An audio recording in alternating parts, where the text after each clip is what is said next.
Hello, and welcome back to the Struggle Security YouTube channel, where what we do here is that we normalize struggling in cybersecurity. And if this is your first time here, I want to welcome you to press the subscribe button, hit the notification bell so you can receive more and more content like this. So really for you to be able to come into cybersecurity as a new person or also transition into the field, and really I go over a lot of those struggles, a lot of that base information and base knowledge that can help you alleviate a lot of the discomfort in jumping into this field. So let's just go ahead and start off. I'm going to do something a little bit different today where we're going to be reacting to something that we saw or something I saw on a social media feed. So I've been seeing this post all over Twitter, all over LinkedIn, and there's been a lot of discussion, a lot of conversation about this as it concerns compensation and recruiters. So let's just jump right into it. I want to pull up the post, which is going to be right here. And what it says, and I'll just go ahead and read it for you. It says, I just offered a candidate, and this is coming from that of a recruiter. They just offered a candidate $85K for a job that had a budget of $130. I offered her that because that's what she asked for. And I personally don't have the bandwidth to give lessons on salary negotiation.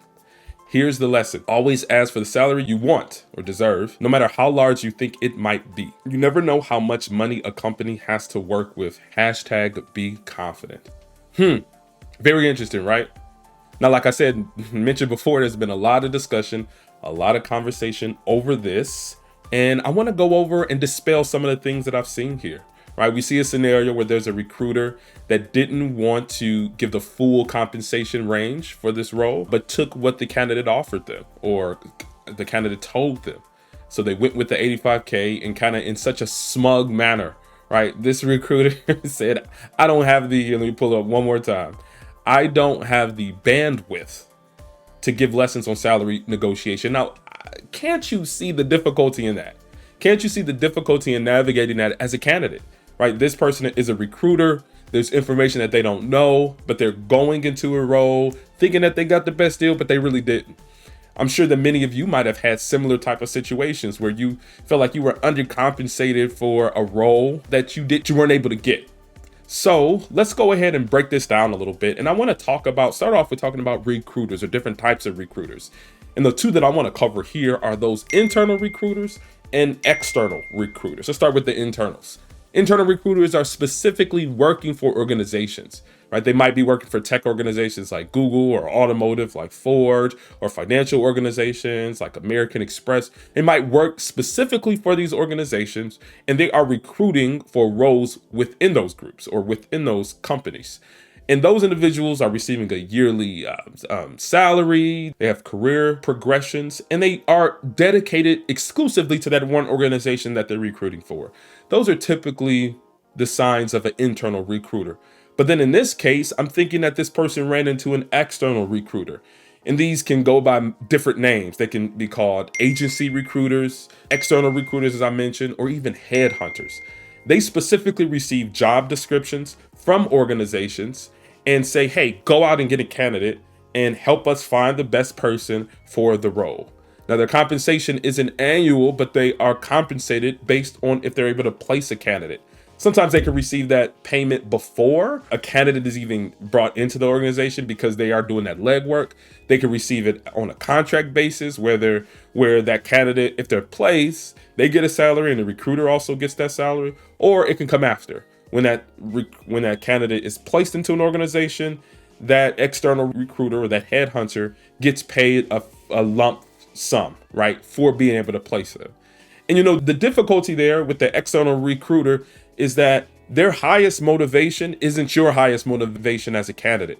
You as a candidate are looking to be in a role, you're looking to be compensated well, you're looking to be in a great organization, to be in a great team. But the primary motivation of these external recruiters and headhunters is that of placing you. They want to place you into a role because they're fulfilling their contractual obligation with that organization. Those are really where the biggest rubs come, because as you're trying to get compensated, they are trying to place you. So many times these recruiters, like they mentioned, like this recruiter mentioned, they didn't have the bandwidth because they're trying to move on to the next one. They're trying to move on to the next candidate, trying to go from candidate to candidate to candidate. And the more candidates that they're able to place, the more that they're compensated for their services of placing candidates. So that's why you need to be the biggest advocate for yourself when you're having these compensation and salary negotiations with recruiters, especially with those of external recruiters. So I want to give you a couple of things that will arm you with a better ability to deal with these type of situations, so you're not getting pretty much cheated out of 45K as that previous person had got cheated out of, between an 85K salary and 130K salary. So let's look at it. Let's start with the first one, because this is very common with what some external recruiters do. They'll start off by having a conversation with you, one, by asking you, how much do you make in your current role? Just think about that, right? Why is an external recruiter asking me as a candidate, what am I making in my current role? Doesn't make sense, does it? It doesn't make sense, but what that external recruiter is trying to do, that they're trying to use your current salary as a negotiation piece. They're trying to use it to gain some leverage in the compensation negotiation that they're having with you. Because, say for instance, a role is for, just like they were mentioning in that post, 130K. If you mention that you're making 70K, they know that they can lowball you, and that and they can think of a number that will make you happy, but not necessarily be the full compensation for that role. So they're trying to gain leverage. So my advice there is to never tell them what you're making. Never tell them what you're currently making. Do not in any circumstance, but actually what you need to do is flip that question back around to them. You can just tell them like, hey, I don't feel comfortable, or I don't think that my current salary is necessary for this conversation, but hey, can you tell me what the salary range or the salary is for this role that you're recruiting for? Because no organization has a headhunter or external recruiter. They don't put a job description in their hand without putting an actual salary in that job description for what they're recruiting for.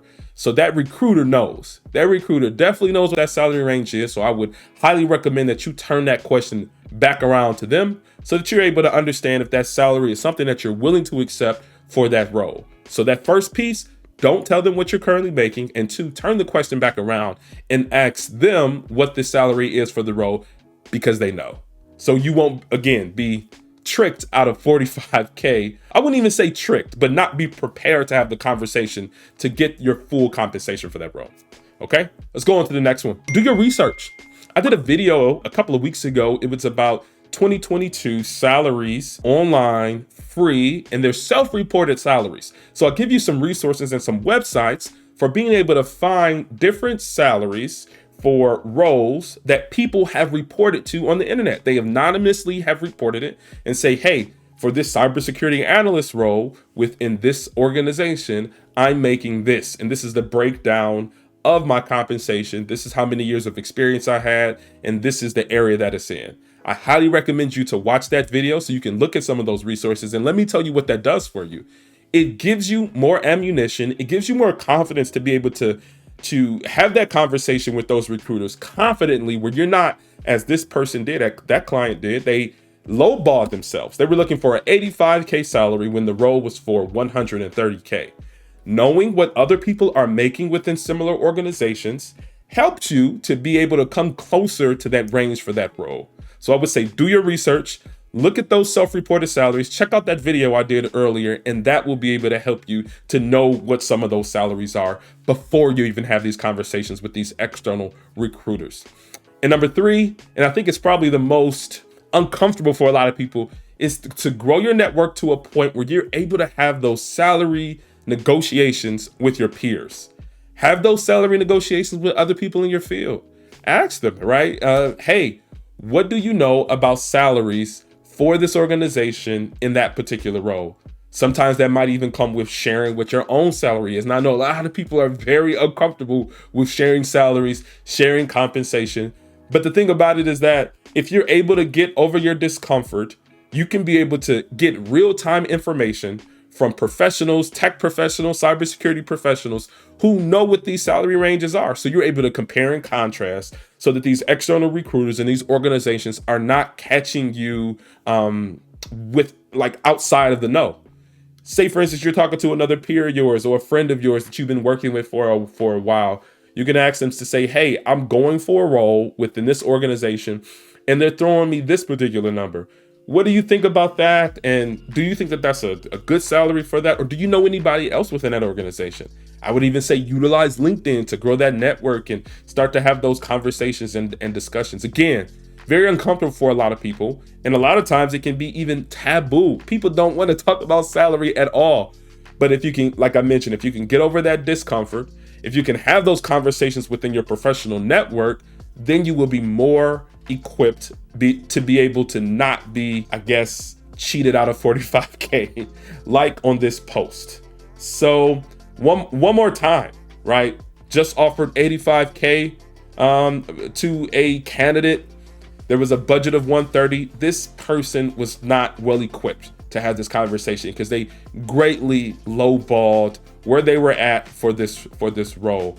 And the thing also that you can see here, there's a confliction between the recruiter and the candidate. So you need to look out for your own best interests. You need to be able to be prepared to have those discussions. And that's in looking at those open source or online references to when people are showing their salaries. You need to have those conversations with your network, and you also need to be able to reverse that question back on the recruiter to have them tell you what the actual salary is for that role. That's all I got for today. Thank you. Hopefully this has been valuable to you, and I can do more and more of this content. If you like it, you can put down in the comment section if you enjoyed this type of content, and I can do even more of this. So thank you. If you have any questions or concerns, put it in the comment section and subscribe. Hit the bell, and come back again where we're normalizing struggling in cybersecurity on the Struggle Security YouTube channel. Thanks.